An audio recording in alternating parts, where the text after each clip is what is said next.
La période de vélage. Pour Dany Feutry, les journées à rallonge s'enchaînent. Ce petit veau est né tard hier soir. Il a dû veiller toute la nuit. Elle a été courte, ouais, mais voilà, ça fait partie du jeu. Hein. Sauf que selon lui, les règles du jeu ont changé. Comme ses confrères français, cet éleveur belge a du mal à joindre les deux bouts. À la tête d'un cheptel de 140 bovins, il vend sa viande 6 € le kilo, insuffisant face à l'explosion de ses charges. Il y a les frais vétérinaires, il y a les frais de nourriture, on a de temps en temps de la perte. Hein. Si on a une épidémie de grippe ou quelque chose, on a des morts.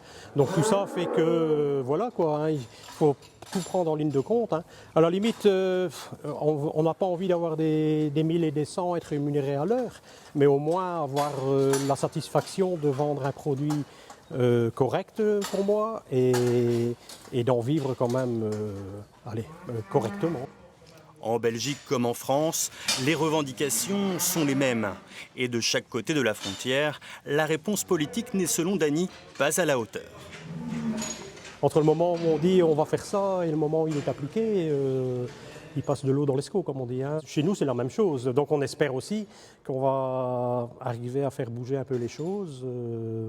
Et voilà, l'avantage, c'est que les gens sont vraiment mobilisés. On en a connu pas mal de manifestations quand j'étais plus jeune, mais jamais de cette ampleur-là et de cette durée-là, quoi. Une convergence des mobilisations et une montée en puissance de la contestation côté belge, seul espoir selon Dany de faire plier Bruxelles et ses normes excessives. On s'est dit, c'est le moment de continuer de bouger, quoi. Un peu par solidarité avec eux aussi, quoi, en somme. Hein.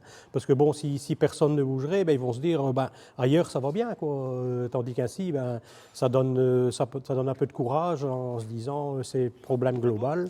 À 2 ans de la retraite, Dany va manifester. Objectif, des avancées concrètes qui lui permettraient de transmettre plus sereinement sa ferme à son fils.